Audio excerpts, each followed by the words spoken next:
uppercut, try to hit me in the gut, thinking that I won't react. You whispering my name, thinking I won't be the same to conviction in a fact. See what you didn't know, bruises that I'll never show, slipping on your every jab. So tighten up your fist, step into the ring with this. I hope your mama's got your back. First round, you thought you would've knocked me down. Fifth round, bleeding out the side of your mouth. Final round, holding the sound of my name in the crowd. You hit a bus. Oh, oh, oh, oh. You hit a bus.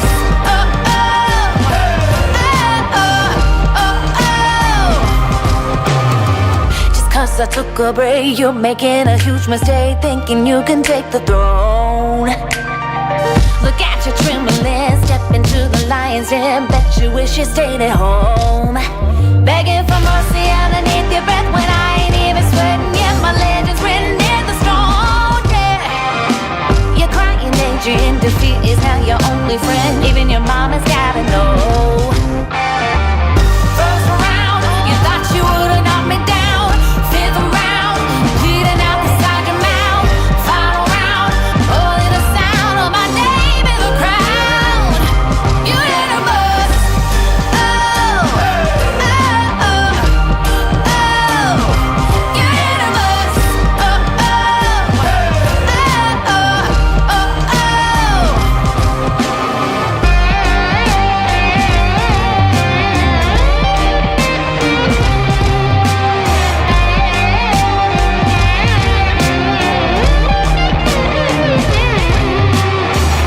First round, fifth round, final round. Oh, oh, oh, yeah. First round, fifth round, final round. No, no, no, no, no, no. First round, you thought you would've knocked me down. Fifth round, bleeding out the side of your mouth. Final round, holding the sound of my name in the crowd. You hit a bus. Oh, oh, oh, oh. You hit a bus. Oh, oh, oh, oh, oh,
Hello, hello, and welcome everyone to In Time. My name is Nicholas Lamar Suter, and with me today is Commander Lance McMillan. Commander, how are you? I'm doing great. Thank you very much for joining us. Operator Starsky, I spoke with Starsky a couple hours ago. He is without power. Those of you who have been following up with him know that he's in the Bakhmut region, and he's without power. He streamed earlier from his car. I think that's probably the only way he could get power. That was Lance's observation. I assume that sounds about right. So he has told us if he gets power, he will join us. If he doesn't, he won't. So we are hoping, but I'm not as optimistic as I'd like to be. So a couple of quick things I do want to a couple of quick things I wanted to mention before we continue. First, and this is, if you don't understand what I'm saying, this isn't intended for you.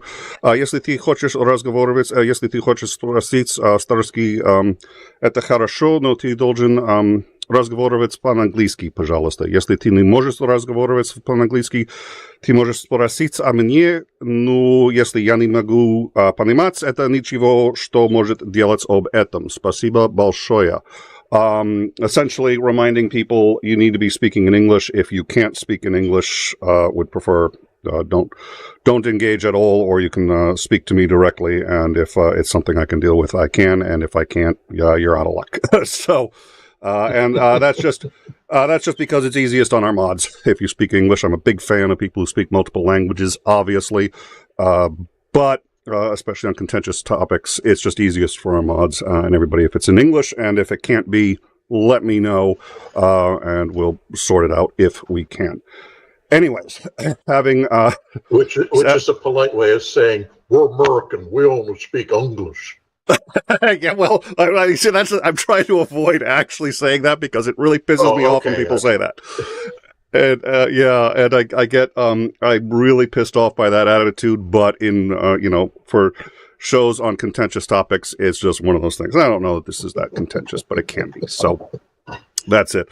We had someone earlier, what really pisses me off, and I know they're trying to help, but they're like, they spell out Russian phonetically in English.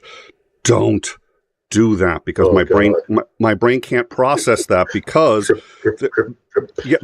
there are Russian letters that make completely different sounds, but they're the same as the English letter. So what we in English would call a P, in Russian is an R, and my brain has sequestered those two alphabets. So when I'm thinking and reading Russian, it doesn't bother me that there's a P or an M or whatever, and that they make different sounds, because I see it as a completely different thing.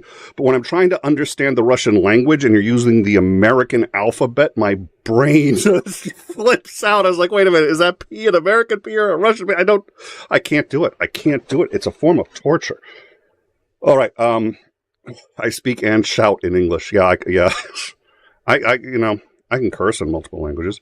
And then one other really quick thing that I'd like to say, and I've spoken with Starsky about this earlier today, and Starsky, I'm hoping, is going to address this on his channel. I asked him to address it here, and I know he wants to, but unfortunately hasn't been able to. And the issue that we wanted to address was somebody's birthday tomorrow. It is Allie's birthday tomorrow. I know Starsky would like to wish you a happy birthday, Allie, but unfortunately he's not here. So, he and I have talked about it, and I think he'd be dying to do that on his next update when he gets a chance. But anyways, from all of us here, happy birthday, and thank you so much for all that you do for us, obviously for the shills as well, and for Starsky's channel. Happy birthday, Allie. One day early, but we can't really change our stream schedule. So, and again, I know Starsky would like to wish you a happy birthday as well. So apologies that he's not here for that. So, with all that said and done, we are still hoping we can get him, but again, he is without power. So unless that changes, we're not going to see him. And he said he'll join us as soon as he gets power, if it's in time. And, it's a war zone. I'm not optimistic, but we're hoping. So that's what we're gonna do. In the meantime, Commander, what can you tell us about what has been going on in Ukraine for the last week? Same old. I hate to say it, but that's kind of true. The Ukrainians are still pushing in certain sectors, making slow progress, but we haven't seen a breakthrough yet. I'm beginning to wonder if that's actually going to happen, because the Russian defenses, at least in the sectors that are being pushed right now, are pretty dense. They go back in some cases up to 40 kilometers from the actual front line. And so as soon as the Ukrainians advance to one set of trenches, well, they just dig another set, 30, 40 kilometers back, and it keeps going that way. So they're never at a point where they're going to be able to break through if that is the case. It's really tough. They are, however, inflicting significantly higher casualties on the Russians and the Russians inflicting on them. The Russians have tried a couple of counteroffensive efforts. If you want to bring up a map, we can kind of point out where those are. But the small counteroffensive efforts really are not achieving much. So if you would zoom in towards the area of Zaporizhia.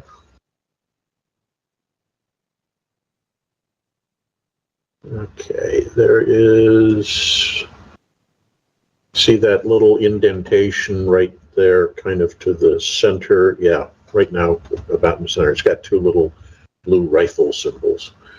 That's a penetration of the front line that the main effort the Ukrainians are conducting. And as you can see, they're making progress pushing through those lines. But it's a dense set of defenses, and it's a question of how long they can sustain that effort and the losses that would obviously have to go with such an offensive effort. We know that the Russians have tried a couple of counterattacks on the salient, but it has not gotten anywhere. The Ukrainians have done a pretty good job of repelling. Now, if you go up to the area around Bakhmut. Before that, if I can ask you a question. So, sure. What are we talking about for the defenses? I know mines and something called Dragon's Teeth, which I'm still sort of trying to understand. What are the defenses that they're up against here? Okay, so we'll start with Dragon's Teeth. The first thing to do and know about Dragon's Teeth is discount them as anything significant. It's a PR effort. It really is. Okay. They're big concrete blocks. And the idea is if you put a field of these in front of your trench line or your bunker line or whatever, the enemy tanks can't penetrate them, so they have to bring in engineering vehicles, push those out of the way, hit them with artillery to blow them up so the tanks can pass through the barrier. Think of it as barbed wire for armored vehicles. Okay. It's not going to destroy the armored vehicle, but it will slow it down. That's about all it accomplishes. Okay. So those aren't important. The main defenses are a combination of trench lines, very reminiscent of what you see in movies about World War I. Fairly deep trenches that have bunker complexes for housing the troops in them, firing positions for their heavy weapons to keep the enemy from advancing on those trench lines. And in front of all those trench lines are dense belts of mines. So as you try to approach the trenches so you can dismount your infantry and go in and clear the trench line, you have to first pass through those mine belts. And you're going to lose a couple vehicles doing that unless you're very lucky.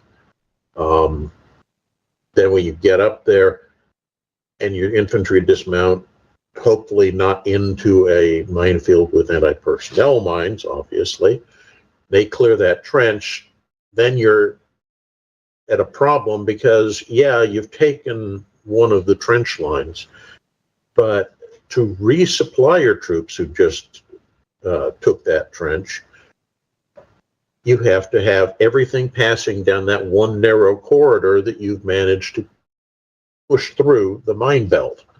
And that's very easy for the enemy, particularly now with drones, to zero in on that one approach route. Anything that's moving on that small, narrow road gets shelled. Well, So and when we holding the position that you just take becomes very complicated. Well, and when we see like pincers going around and encircling an area, that's, even though I know that this is a Ukrainian offensive maneuver, it already looks like they're almost encircled around that. There's the water behind them, and to the left, to the right. That's actually not that's not water. That's the sign of where the Ukrainian defensive lines are. I had thought that was, yep, I see that now. Yep. All right. Okay. So, that's worth knowing. Well, all right. So, okay, but they do. I mean, I have to believe there's a tremendous amount of enemy fire in the center of that thing. Oh yeah, absolutely. Now, the Russians optimally would want to counterattack the flanks of that salient and encircle the spearhead that's pushing that direction. The Ukrainians know that, and so they've got substantial forces protecting the flanks of that salient. And so when the Russians do try to counterattack, they get shot up. The issue, of course, is that the defensives that the Ukrainians have captured in that sector are all oriented the wrong way for them. Yeah, you can get in a trench, but all the bunkers with their firing slits, all the mine belts are in the wrong positions to help protect them. So they have to keep a significant number of troops. And this is the whole idea that we've been talking about of them husbanding their reserves, because as these penetrations get deeper, you need more troops to shore up the sides of that salient as you're driving it forward. All right, that makes sense. All right, so and then I had cut you off as I think you were going to head over to the Donbass region, or where did you want to go? Okay. As you can see, with just like what you just bypassed, there is that little dot of blue. That's one of the Russian attempts to counterattack, and they got shot up pretty bad. Continue going up towards Bakhmut. We'll point out the next one. So it's a little higher up, I think. There we go. So there's fighting in that area where you see those blue dots. That's another Russian attempt to try to attack and retake some ground, threaten and you can see with all the red, there's a lot of activity from the Russians there. From the reports we're getting, most of these attacks that the Russians are launching, if they do take ground, have to withdraw from it fairly quickly. And in the attempts to take these positions, they're losing fairly significant amounts of personnel and material. The map is for me like right here. So in order for me to see the map, I gotta be rude and like turn away. All right, so let's keep going up, or north, and I think it's in this area. You see so the Russians are also attacking in that area, where you see the little rifle symbols. And again, they're getting stopped pretty solidly. I think there's one more further north, kind of near Kharkiv, where they tried something. Wow. Up in this area. Yeah, lots of activity here. This seems to have been a fairly major effort. It did make some gains. You can see a Russian salient developing there, but from the reports I've been reading, the Ukrainians stopped that drive and are now starting to counterattack and push it back. And this is the problem for both sides right now, is that when you attack and you go in through that fortified line, and both sides have a fortified line. The Russian one is much denser than the Ukrainian one. Uh, but when you penetrate through and you have a salient developing, you're leaving your flanks exposed. The Ukrainians seem to do a fairly good job of shoring up those flanks so that you can't cut the salient off. But what you're seeing on the Russian side is they're not doing a particularly good job of that. And so counterattacks tend to drive the Russians back off the ground that they just lost, several hundred soldiers taking. The other thing that's interesting is there are reports coming out where Russian commanders are, we've been talking about this since fairly early on in this war, but there's the whole sense of the Russian military culture of lies. Yes. And we're finding that's still going on, almost getting worse, because what's happening is Russian commanders will claim, oh yes, I took this ground, to make themselves look good. And they didn't. They lost a significant number of troops, and then the high command decides, oh, this is a success. So they send more troops in to reinforce it when it's already defeated, and those units get shut up. And it's just repeating the process because everybody's trying to lie to one another about how well they're doing because they know failure results in you getting relieved and sent to bad places.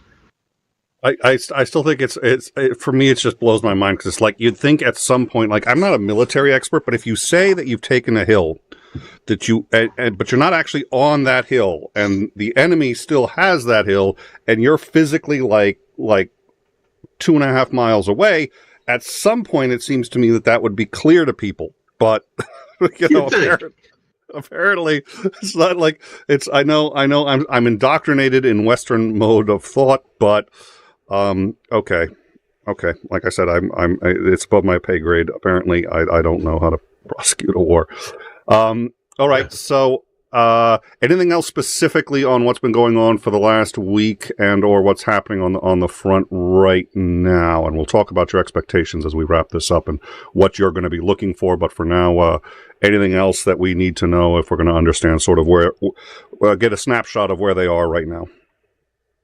Sure. So the other thing we're seeing that I think is significant, there was another one this morning, are these factory accidents that are happening inside Russia all over the place. It's interesting to me that they're being announced as, literally smoking accidents. Yeah, it's not sabotage. It's not enemy drones or missiles hitting these factories. It's industrial accidents.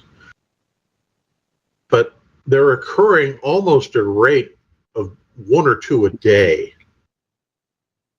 And I'm going to interrupt you just to plug. We do have these on the Discord, and I dropped one that happened earlier this morning, and it was a pretty spectacular one. So we've got them. We've got a Ukraine channel on the Discord. You can come in, check that out, and check out everything else that we're doing about Ukraine and other major news areas. But we've been following that. It's fun. I think it's important to point out that a lot of these are not happening like near the front lines. These are like back in Moscow, and then I read about one that was like in Omsk, which is, like as far back as the Ural Mountains. And this kind of stuff is going on. I'm curious if my suspicion is that this map is going to have those. That may be them. Yeah, you see the big boom up there near Moscow. Yep. Yeah.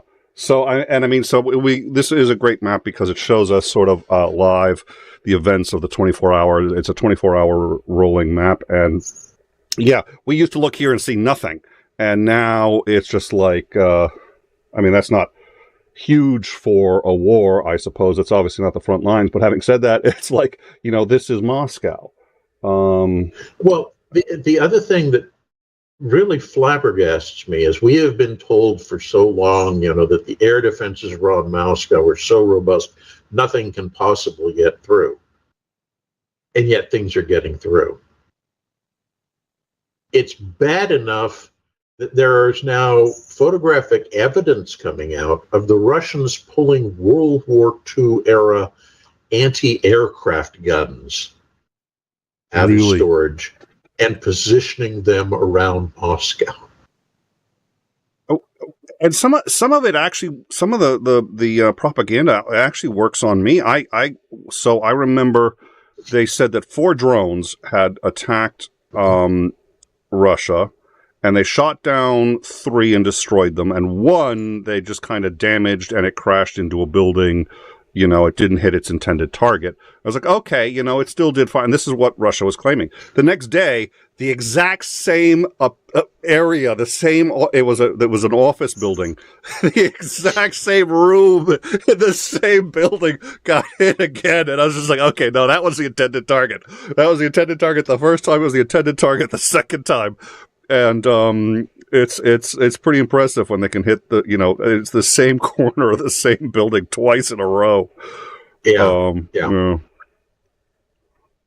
So I think that's one of the things that is a takeaway here that we're seeing. I mean, this has been going on for a couple of weeks, but it looked initially like it was just onesie-twosie stuff. And what we're finding is this is now turning into a sustained drone slant missile strikes into Russia proper by the Ukrainians. Well, so let me ask you this. It's looking more and more like, and we had talked about this, yes, a counteroffensive had started, but it was really mostly trying to figure out where they could break through the lines and commit their reserves, and really punch through and do essentially what they did last year. And we've been waiting for that, and it's looking less and less like that's going to happen. I think there's an outside possibility it could still happen, but most U.S. commanders that I've seen opine on this say, we're going to assume it's not going to happen. It's not like impossible, but based on what we're seeing, it's highly unlikely that they will be able to do it in the amount of time they have left. So it looks like the map that we see now is roughly where we're going to be as combat operations start to slow down. So what is Ukraine thinking right now? What should they be thinking? They obviously still want to win this war, but they now seem to be stuck here. Do they need to throw more forces on the line? Do they need to do something else? Well, were this me in charge, I'd say, okay, obviously the attack that we began has attenuated. It's not making worthwhile progress for the casualties and equipment losses we're going to sustain to keep this moving. I would say it's time to pull back, and I don't mean surrender the ground you took. I mean just stop the offensive effort, hold the ground that you've taken, and recalculate, make new plans, figure out a new option, because clearly what's going on now is not working as desired. The question is, can they do that from a political standpoint? And we go back to that old 𝐒𝐚𝐦𝐚𝐫 maximum of warfare being politics carried on by violent means. That's the issue, is can Zelensky afford to say, okay, our offensive didn't work, we're calling it off? That's an admission of failure. Mm-hmm. And a politician doesn't want to do that. It also is a sign for critics of the Ukrainian government from the outside to say, clearly they don't know what they're doing, they're losers, they can't win this, we need to stop supporting Ukraine. So that's another compelling reason not to stop pushing at the front line. So that's how you look at it. So this is pretty funny. I think you and I have been doing this together for a while. So, yeah. You're aware a lot of what informs how I approach this comes from you. So what I was about to do was to say, so would them continuing on those front lines be similar to, for example, Russia continuing against Bakhmut, regardless of the losses and regardless of, as I was about to say that, I was like, hey, asshole, that's exactly what Lance just said like yesterday. So I was reframing what you said yesterday. So let me act like I know what I'm doing here and say, so if Ukraine was going to be pushing forward against these lines, which seem to be really, unfortunately, withstanding them pretty well, continue to take those kinds of losses, would you say that that's a little bit like what Russia was doing when they were pushing against Bakhmut? I would. The only difference is that the Ukrainians still have forces that are capable of offensive operations. And when the fighting around Bakhmut was going on, the Russians really didn't. They'd already burned out their offensive forces, and they were just throwing in conscripts, mobics, prisoners, just bodies to keep things going, and taking predictably severe losses in trying to make, one house progress every day to take one house in Bakhmut kind of thing. I think the Ukrainian offensive efforts are doing significantly better than that, but it's still a very slow and costly effort to do that. The question is whether the Ukrainians feel that those losses outweigh the gains, or the gains outweigh the losses. So you have to make an assessment. So obviously for the Russians, Bakhmut was critical. Bakhmut was so important. You needed to be able to, put that pin on the map and show the population in the evening, hey, we just took Bakhmut, yay us, we're winning. The question really then becomes, are the Ukrainians currently in the same kind of situation? Do they really need to have something they can stick that pin in the map and say, hey, we won?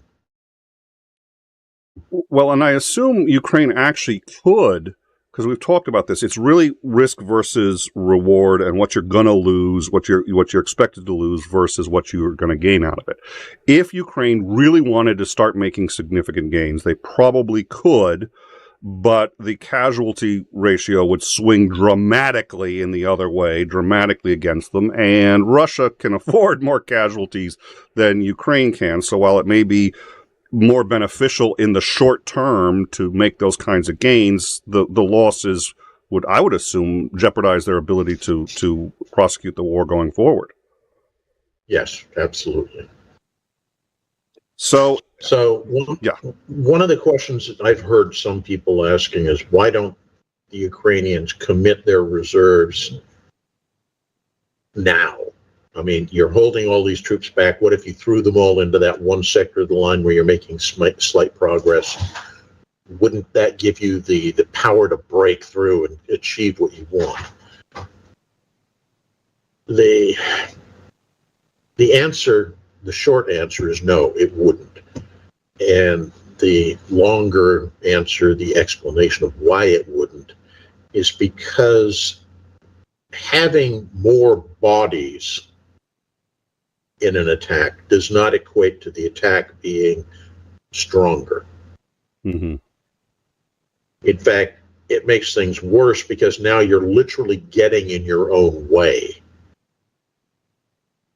And the Ukrainians know this, and they have tailored their assault forces so that they don't need additional troops. If they do need troops to replace losses, they certainly shuffle those in to keep things going. But they understand that just sending 3 more brigades into that one salient we looked at in the south really isn't going to solve anything. It's just, it makes more targets for the Russians to shoot at is what it does. So we had a question, why not just sort of pull back? And by pulling back, I think what you're saying, because you clarified this, is not withdrawing, but not pushing forward anymore. So pull back the push. Let's use a confusing military term instead. retrench. Retrench. Okay. So, yes. Well, retrench means you dig in your line where you are. You stop attacking and you shift to the defense. And that's what I would suggest that they do. Not pull back, which says, oh, this didn't work. Let's go back to our old trench line back there, 20 kilometers to the rear. No, don't do that. Don't pay for the same ground twice. And so, okay, so someone has asked, why not just do that and, target their fuel and logistical lines for their front? They're doing that.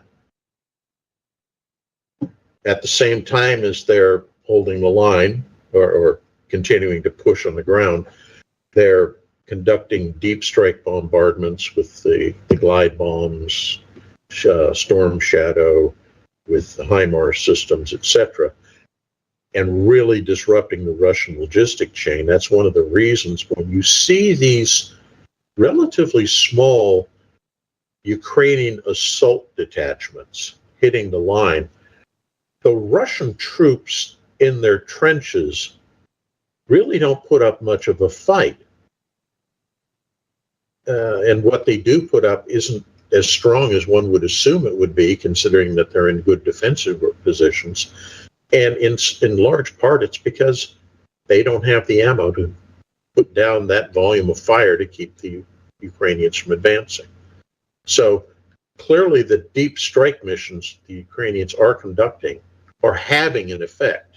The volume of Russian bombardment, Russian artillery fire, has fallen off from what it used to be. It's still fairly significant, don't get me wrong, but the reports I've seen, it suggests that Russian shells fired in various sectors of the line are down by about 25 to 30% across most of the front from what they were 6 months ago.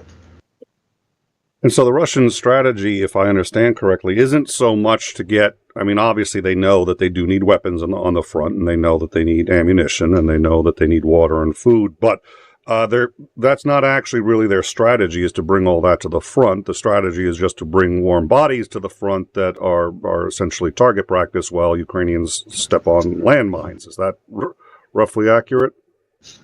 Yeah, that's a reasonably accurate expression. The thing I find interesting is all of the intercepted phone calls, all of the interviews of captured prisoners that we've seen. The Russians they're just aghast at how effective Ukrainian artillery fire is.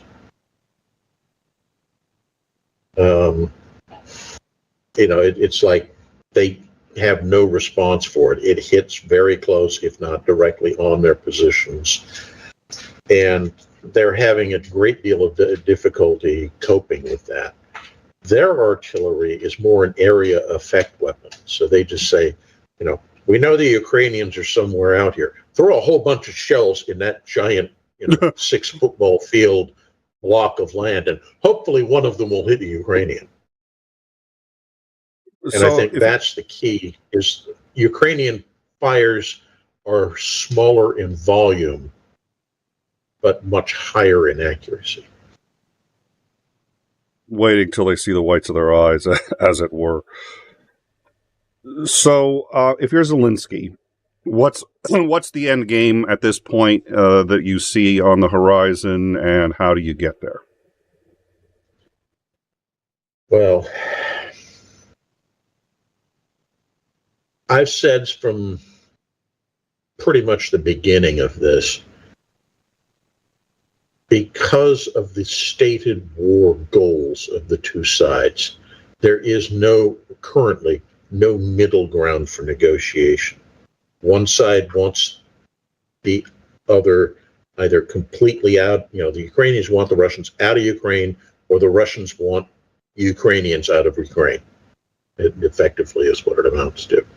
So getting to a negotiation table with a meaningful chance of something coming out of these negotiations right now is pretty low.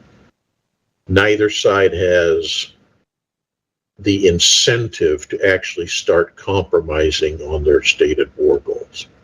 So, as I said, when this all began, what you need realistically is Putin needs to go. As long as Putin remains in power, the war will continue. He can't back down. He has to continue the struggle. And he sees for him no real loss in continuing to slaughter his population. It's to him kind of irrelevant. So it's all about him staying in power. That's what the goal is here for him. So until he's gone, nothing's going to change. On the Ukrainian side, I think even if somebody were to replace Zelensky, I think their stated war goals would still be relatively similar to what Zelensky's stated war goals have been.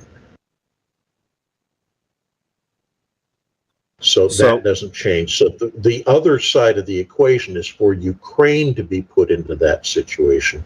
You really have to get the Western powers as a group to kind of decide that it's time to no longer keep throwing massive amounts of money at the Ukrainians to continue the war. So I would expect to see a lot more activity on the part of the Russians to interfere in elections, to prop up, parties that are saying they don't want any more assistance to go to Ukrainians and such, because I think the Russians are beginning to realize they can't win on the battlefield. So what you do is you win on the espionage slant, propaganda slant, diplomatic front instead. And we're seeing to some extent that going on. If you look at the meetings that were taking place in Africa recently, they are definitely going out of their way to court African countries to say, NATO bad, Russia good. Well, if the RNC has their way, it won't be that hard. So essentially, it sounds like we're looking changing hands under the table there. What's his name? The Aluminum King, Deparak, certainly didn't get an exemption from Mitch McConnell to the sanctions so that he could invest in Mitch McConnell's district in Kentucky, get Mitch McConnell all that money, and he could win re-election. That had absolutely nothing to do with Russian interference. At any rate, so what it sounds like we're talking about is, at this point, Ukraine is hoping that these red dots here start to grow in numbers and is maybe trying to find a way, either through their intelligence services or just through putting pressure on Putin's regime, to destabilize his regime in Russia, which will bring us to Wagner, which I do want to ask about what's going on with them.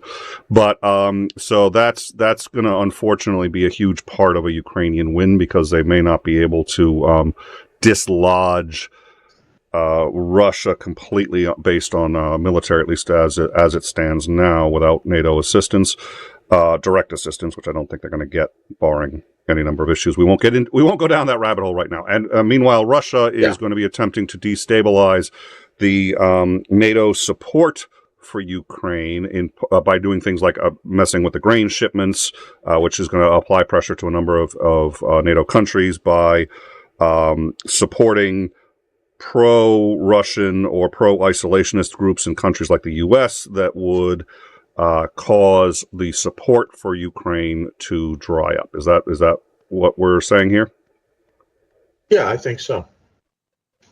So what has happened with Wagner? I hear they're going to attack Poland, maybe? I think I said this in the Discord. I said, I'll bet the Poles and the Baltic states are just foaming at the mouth waiting for that to happen. They want Wagner to attack. And it's like, oh yeah, we've got so many centuries-old grudges that we want to vent our anger at. Please give us the excuse. they're transmitting Yo Mama jokes to like all the Wagnerites. Go, come on. Yeah. So, I mean, at this point, Wagner has its activities going in Africa, and they're still running those. They have, the reports vary between 3,000 to 5,000. I think 4 is a reasonable number. 4,000 troops in Belarus in basically training camps that are very close to the border area. They're conducting, exercises along the Polish border. So, not unreasonably, the Poles are a little nervous, so they are sending about 10,000 troops to that sector of the border just to observe what's going on. Now, I want to put this in perspective. 4,000 Wagnerites who had all their artillery, their tanks, their heavy equipment taken away from them. So basically, 4,000 motorized infantry against 10,000 well-equipped, well-trained Poles. Yeah, that would not be a very long conflict. Poles who, by the way, have the power to invoke Article 5. Is the other. Yeah. I mean, hey, they crossed the border. Yeah, we're attacking. We'd like to invoke Article 5 so you can come with us. Yeah. I hear Moscow's lovely this time of year. Oh shit! All right, so it sounds to me like you're not taking that very seriously. Just my keen sense for subtlety of language tells me that you're not taking the invasion of Poland by Wagner quite as seriously as some people have on social media. But then again, it's social media. Yeah, but one of the things you have to understand, if they decide to go unconventional rather than conventional, and these guys, smuggle themselves across the border, so to speak, and then start carrying out acts of sabotage, and do so in a way that it's very, very difficult for Poland to point at and say, this is a Russian attack on us, rather than this is just, angry locals or something. That's something they might try to do. I don't think the Poles would fall for it, and I think the Poles would take appropriate action to counter it, but, there would be a lot of excitement. All right, well, so that seems to cover the Wanker military group of Wagner. Wanker, yes. Military group. Sorry, slip of the tongue. So, and we had a question here. So let me actually get it. So, do you agree that NATO is not serious about a Ukraine victory? So I think that depends on what you define as serious. I would like to ask the commander that question, but before we do, we have Lieutenant General Ben Hodges. He's the former, I think, number 2 guy at NATO. He was head of all NATO ground forces worldwide. He was also in the U.S. He was the head of all. He was the commander of all U.S. forces in Europe. We've had him on before, obviously, because of his position in NATO. He knows a lot about NATO, and we're going to be talking to him both about NATO and also about his history in the military. I think that's going to be a marvelous discussion. That's going to be in 2 weeks, so we are going to ask him that. And also, a reminder, all Super Chats for this show are going to be going to the charity of Starsky's Choice. That would be the Vatra Volunteer Organization, and they provide support for units in Ukraine, including Starsky's units. So if you want to support to that, there is a link in the description, and all Super Chats, 100% of all the Super Chats we get during Starsky shows, whether he can make it or not, will always go to that organization as per Starsky's requests. So if you have a Super Chat, we're going to be wrapping it up reasonably soon, but now's the time, or just, again, click that link and you can donate directly. And I know Starsky certainly appreciates it. So, Commander, do you think NATO is taking this seriously? The issue with the question that was asked is defining A, seriously, and B, Ukrainian victory. What do those terms mean? And it's different to different people. I think NATO and definitely takes what's going on seriously. There is concern, as we've discussed every time this question comes up, and it seems to come up almost a weekly basis. And I'm not trying to criticize the person who asked the question. It's a valid question, and it does need to be asked repeatedly. But NATO is an alliance that is tenuous, because with all the different member states who have so many different competing interests, some of the member states don't get along with other members of the alliance. We tend to forget that. I mean, Turkey and Greece, who are both members of NATO, have come close to going to war on a number of occasions. So you have to keep whatever actions you're doing, you being in this case NATO, the alliance, and the individual states within the alliance, whatever action you're doing to supporting Ukraine has to be done in such a way that it doesn't upset the other members of the alliance. So you get some countries, Poland, the Baltic states being obvious cases, because they're greatly interested in what's going on in Ukraine, because they're obviously going to be the next ones on the Russian agenda if they succeed in their goal of taking Ukraine off the map. So those countries have been eagerly pushing more and more stuff to help the Ukrainians. They understand that the battle for Ukraine is actually a battle for Poland, a battle for the Baltic states. It's just being fought on different territory. So they're eager to give stuff. But then you get a country like, say, Spain or Portugal, and they're a little less excited about helping support Ukraine. They see some utility to doing so, but it's not as pressing an issue for them. And a lot of people don't understand.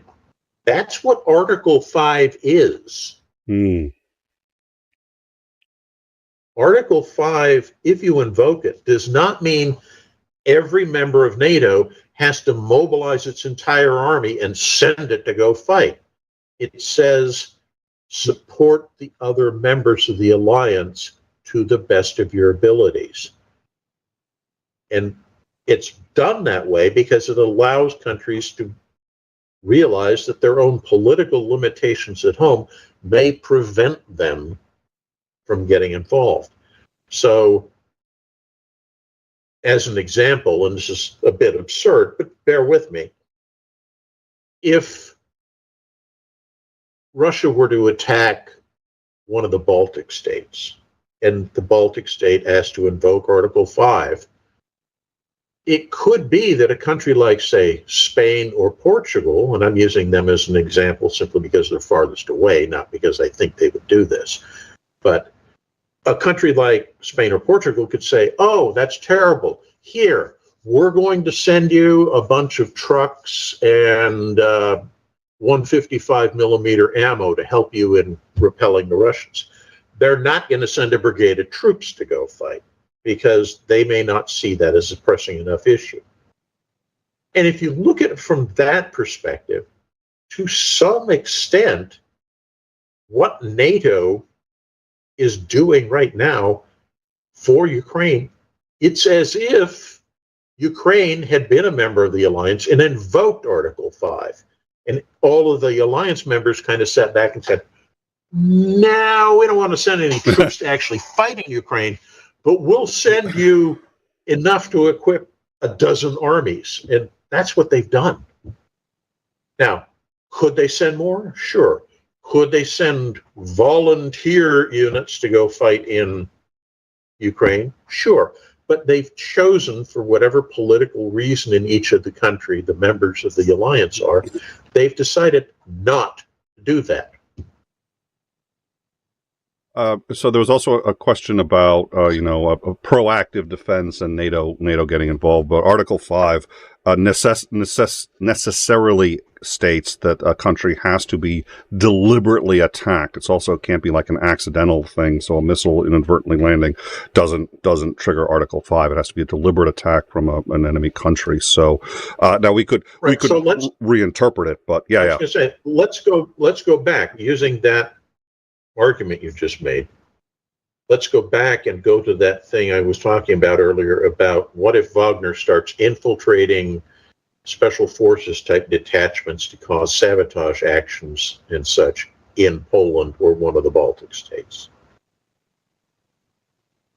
When the country that's being victimized by those attacks tries to invoke Article 5, they have to present a case that's convincing to say, this is an attack on us. This isn't some, small terrorist organization, domestic or foreign, whatever, impinging on us, to get the other members of the alliance to agree, yes, Article 5 can legally be invoked in this case. Now, I don't think anybody would fall for, oh no, this is these are upset Poles who are against the government. These are not little green men wearing Russian uniforms. But that's kind of what happened when the Russians first started these uprisings in Luhansk and Donetsk. They sent troops in and said, oh, golly, it's domestic people in those two oblasts who are against the Ukrainian government because they're suppressing their right as Russian, ethnic Russians. All right, so we've got two super chats. Sorry, I forgot about the first one. They're both from Captain Copenhagen. The first one is for 45 Danish kroner. Thank you so much. Slava Ukraine. Wait for the F-16s and let the Russian do Russian things.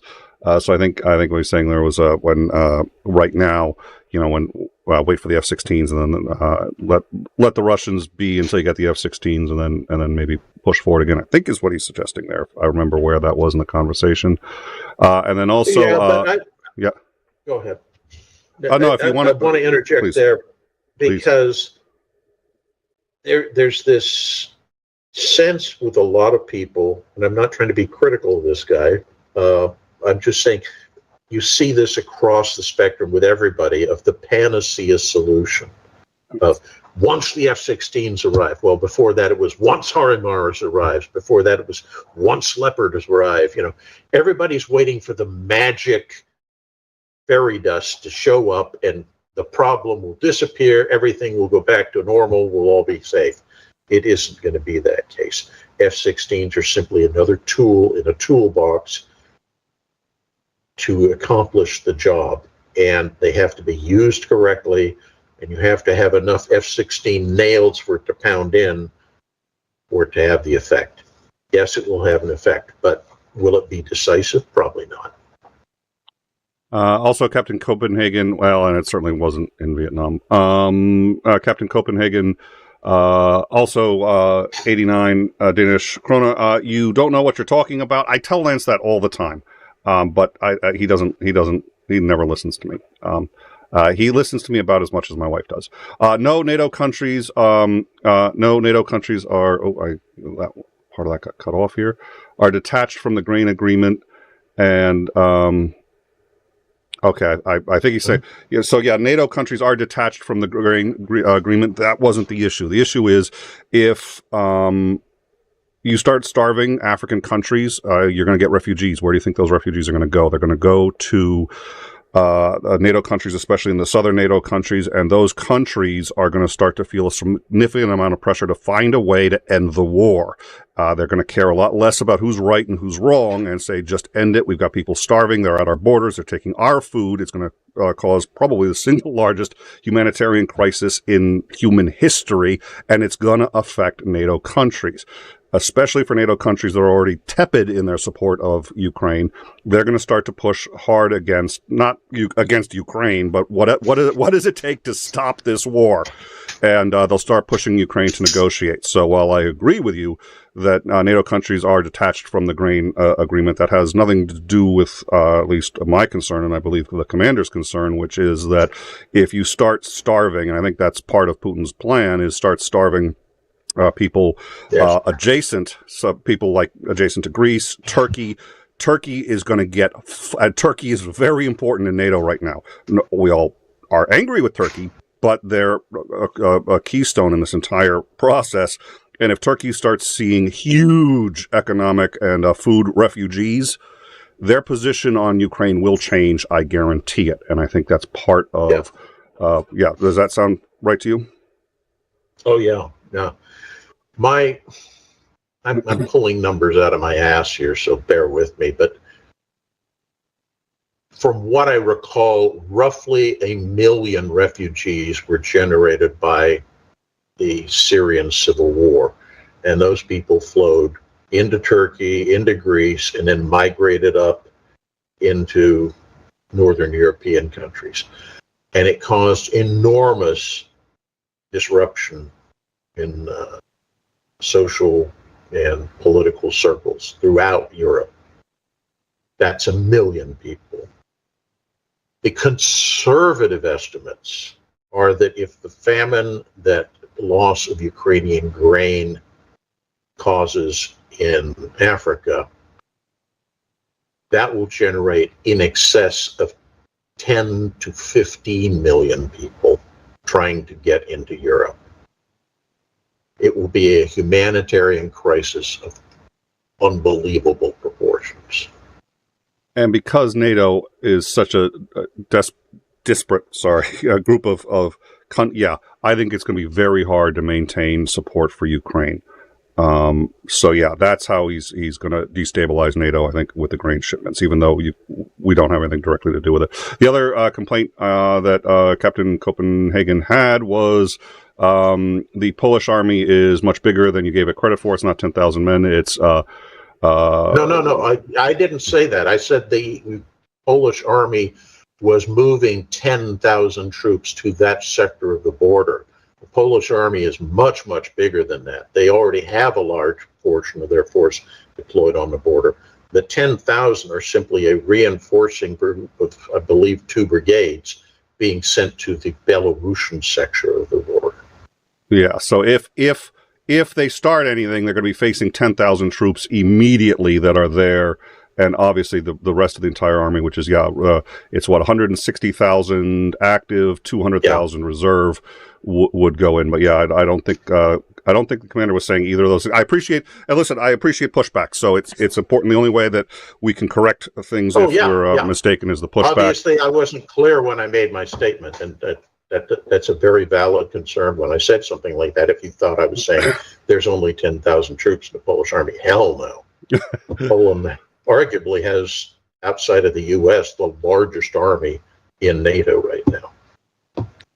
So thank you very much for the opportunity to clarify that. And again, both of those super chats will go, everything that we get from YouTube will go straight to the 𝐍𝐢𝐜𝐴 Volunteer Organization. So thank you very much for that. I don't know if Captain Copenhagen is still in the chat. If anyone knows Captain Copenhagen wants to let him know that we addressed that, because I do want to, we didn't blow that off. It took me a minute to get to them, and I usually save super chats for when they're salient or till the end, because I don't want to disrupt the flow of the show, but we absolutely got to it. So, all right. So we are now looking at, you're going to be going over this map for the next week, and I'm going to ask you sort of what I ask you at the end of all of these shows.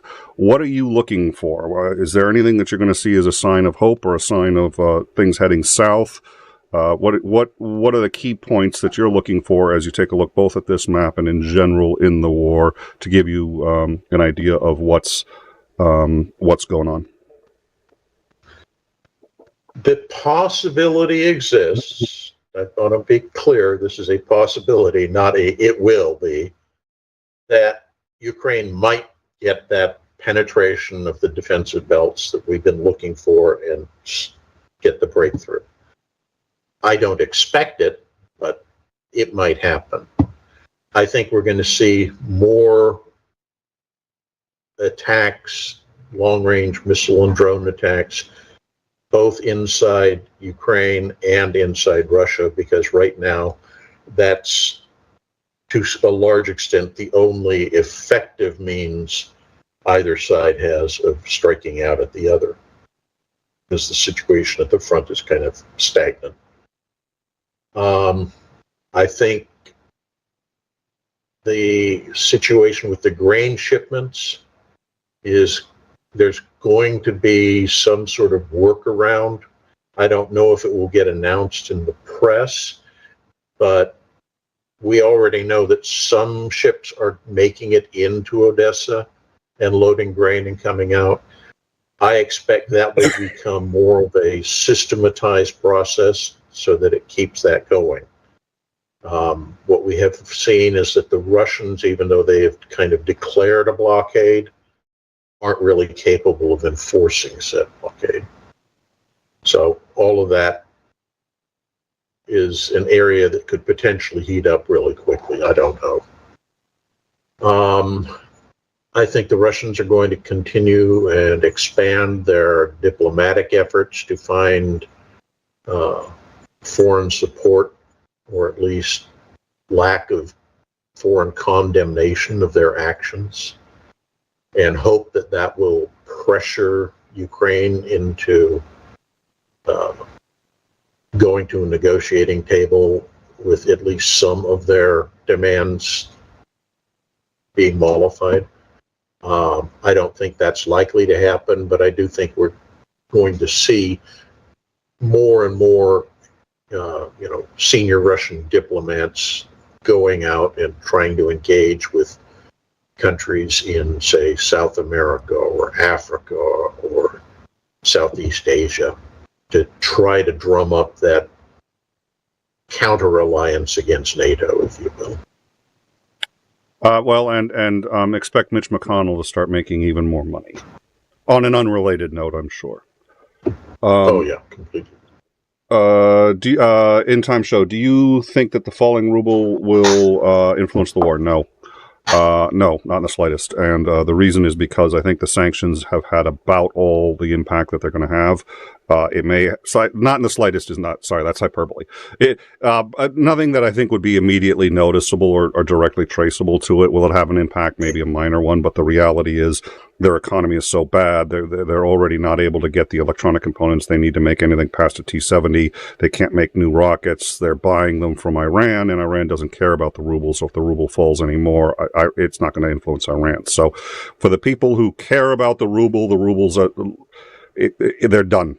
It's the ruble could fall even lower, and it's not going to affect anything. It's already worthless, in my view. Yes, please. Does.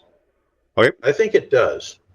I think it's having an effect domestically, because what you're seeing is that the average Russian citizen is now finding that his ruble isn't able to buy what it did the day before, and the next day it gets worse.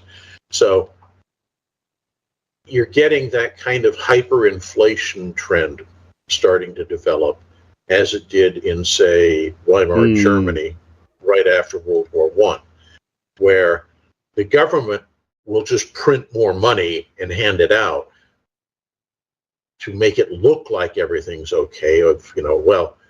Prices have gone up, but you're getting more money now. And so you have this race of the prices going up while the value of the currency is actually tanking. And it's very difficult to keep that in a point where it doesn't cause a lot of disruption internally. Unrest will rise because of it. That's a good point. I hadn't considered that, and I completely concur. I absolutely agree. So thank you. Yep, absolutely. Let me rephrase that. It will have no impact in regards to their financial engagements with other countries, but internally, I think the commander absolutely got that right, 100%. So thank you for that. Yeah.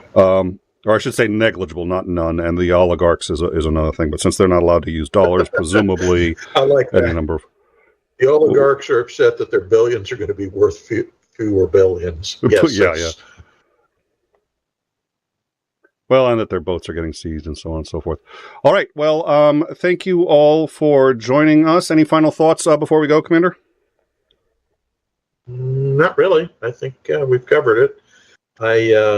I'm sorry that Starsky wasn't able to be with us. I'd like to have asked him a few questions about what he's seeing in his sector of the front personally.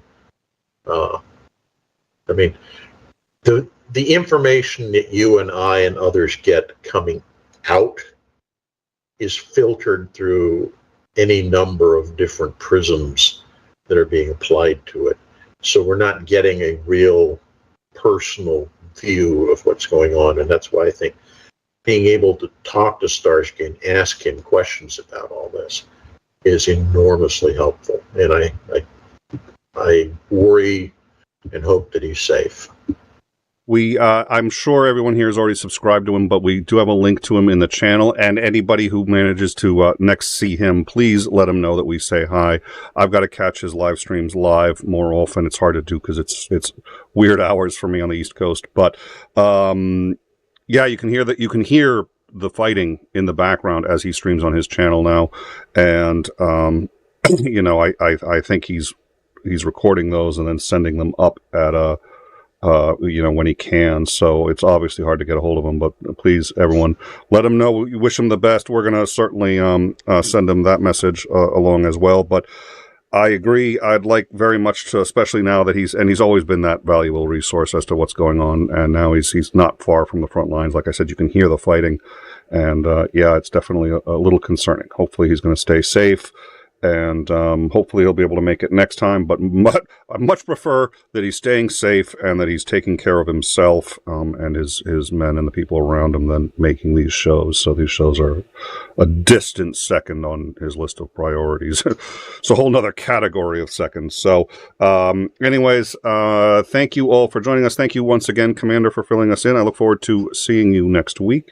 And everyone else, please stay safe. Have a good week. We will see you next week for downtime and in time. We're also, I have zero doubt we are now expecting, it turns out that the DC, grand jury is reconvening for a whole new set of charges. We anticipate some of these will be financial charges against Donald Trump. Another set we also anticipate will be a number of the unindicted co-conspirators that we think will now be indicted against Trump. We also expect Georgia will be indicting Trump, they said, within about 2 weeks, and they said that last week, so probably by the end of next week, no later, we are expecting another indictment against Trump and maybe even one more on the horizon, but certainly in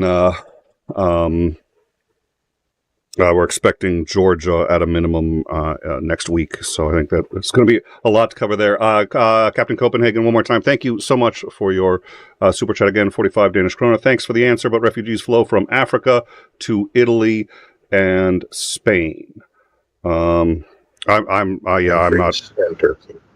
And Greece and my understanding was Greece and Turkey are two of the biggies. They're all NATO countries, so at any rate, you know, the point we're trying to make is that at least in my view, I think in your view as well, the reason for Putin to cancel the grain shipments, aside from the fact that they don't want Ukraine getting money, but right now that's Ukraine's getting money and everything, you know, for free from NATO anyway. That's not his biggest concern. His biggest concern is, or what I think his goal is, if he can get a huge percentage of the population on the planet to starve and start creating a refugee crisis in NATO countries, those countries, and we can argue about which countries will suffer it the most. I think Turkey is going to suffer it badly. I agree, Spain. I think Greece in particular. Once NATO countries start to suffer that, I think support for Ukraine is going to drop dramatically, and I think that's his goal. So I think that was your point. Is that roughly accurate, Commander? Yeah. Since most of the countries we're talking about that are going to be affected are sub-Saharan Africa, and crossing the Sahara to get to, you know, the migration routes into Europe through, say, Egypt or Libya become problematic, you're going to see a lot of boat people traffic coming up around the coast. And so, yeah, that will predominantly be impacting Spain. Will also be a problem because you're going to see a lot of those boats, which are very predictably unseaworthy, swamping in the north, mid-Atlantic, and lots of people drowning out there. All right. Well, please don't pretend that NATO is invested in. I think Hodges would agree with you, so look forward to bringing him on to discuss that in a couple of weeks. Thank you all for joining us, and we will see you next week. Have a good evening. Take care.